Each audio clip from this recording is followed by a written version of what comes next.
I debated whether to do this video today, but I realised that that meant that there was a need to do it, that I was being called to share this. It's not easy to talk about, but that's exactly why I needed to jump on and speak my truth, because my intention is that this finds the women that it needs to find.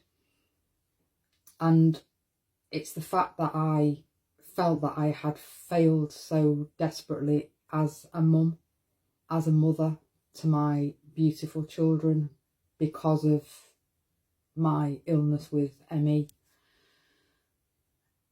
It struck when they were only 3 and 5 years old, and it completely devastated my life, took my mobility, and it was a dark, dark time.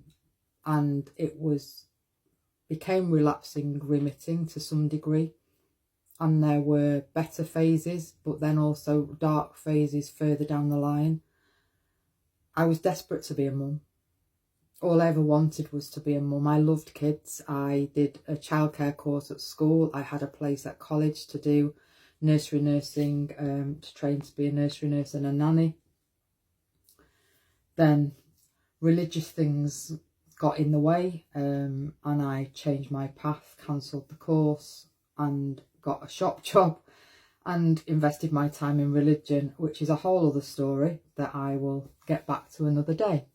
So if you're intrigued about that, hit the follow button and you can find out more when I decide to share it. But anyway, I always wanted to be around kids. I looked after kids, I babysat, and having a family of my own was everything. I went through the heartbreak of 2 miscarriages before I went on to have my 2 beautiful, healthy children who are now adults in their early 30s.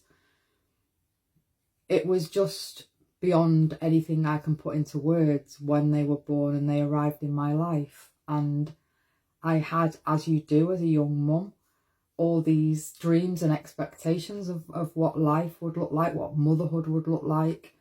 And for the first, as I say, 5 years, 3 years respectively, everything was amazing. And I poured everything I am and have into my children. And then I took ill. It took a year to diagnose, and it, as I say, stripped me of everything. And you live with this guilt of failing in every aspect of your life, in every role. But as a mum, to feel like you failed your children because you were robbed of the motherhood, of the relationship, of the life that you thought you were getting when you gave birth to those beautiful children, is the most heartbreaking thing, and I don't hear it talked about enough. It's a guilt that you carry. It's beyond anything you can put into words, to not be able to pick up your kids, not be able to play with your children. I remember one particular day, my youngest coming and asking for to arrange a play date with her friends, and I said, Mummy's not well enough, you know, it's going to have to wait. And they just replied, I hate you, I hate you, I want a new mummy. I want a new mummy that can do all the things that all the other mummies do. And my heart shattered into a million pieces, because they were young, they had no concept or understanding of what was happening. And that's one of the things that I look back on now and feel that if I could go back in time, and obviously I know hindsight's a wonderful thing, we can't hold ourselves too heavily for the decisions we made and the way we dealt with things back then, because it was all we knew. There was not a lot of understanding about ME.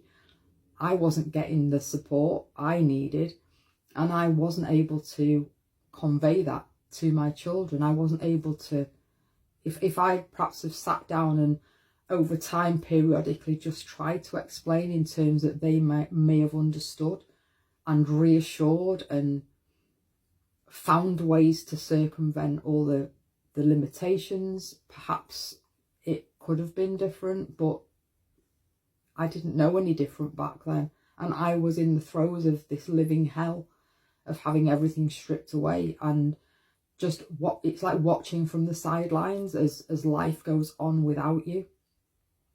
And I recently had a very frank conversation and heart to heart with one of my children, who is now in their early 30s, about the experience from their perspective of having a mum with this condition. And it absolutely broke me to hear it from their perspective. As a child, was devastating. And obviously we talked and we cried, and we were able to, you know, to say that that was how it was. It was nobody's fault. It just was how it was. And there wasn't the support, there wasn't the understanding. We didn't get the support from the people around us, let alone any agencies to provide that, to help you explain to your children what's changing and how things are going to look and why things are how they are. I know that there's a lot of support now, especially with other chronic illnesses and serious illnesses, but I'm going back to 96, I got poorly. 97, I was diagnosed. So it was very different back then. I would love to think that things have changed. And if you are watching this and you are a mum with ME/CFS and you have had support, or there is literature out there to help you explain to your young children, and you've been able to navigate that with support, please drop a comment.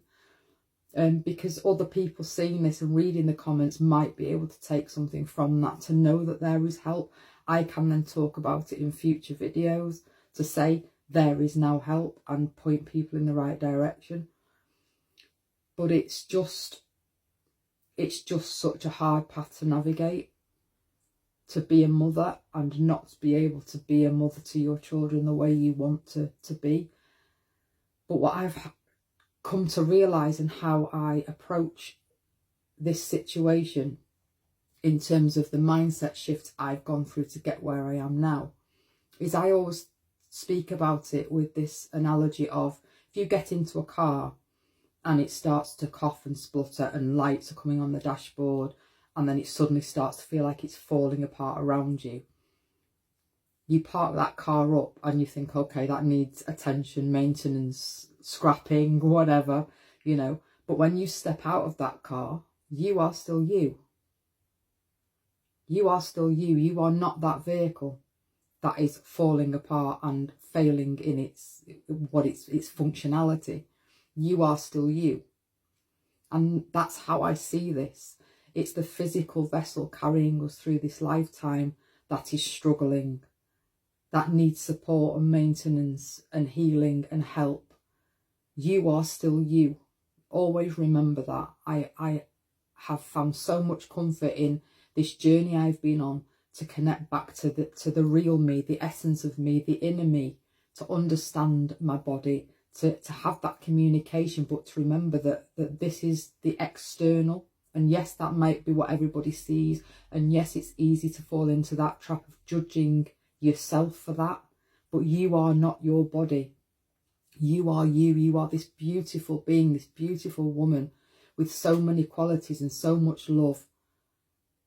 And coming back to that remembrance, coming back to that inner knowing and knowledge, and connecting back with the frequency and the essence of me, was the game changer that led me where I am now. And to be able to sit and have those hard conversations and to see it in perspective, and to let go of that guilt, and to forgive myself and to receive forgiveness, because that was how it was. So I really wanted to come on and share that, because I have a life beyond my illness.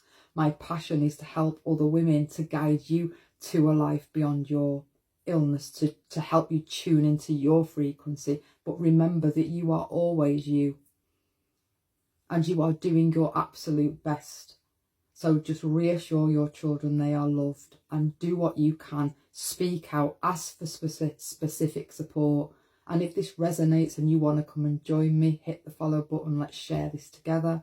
And please drop something in the comments and let me know, how you're getting on in navigating this too.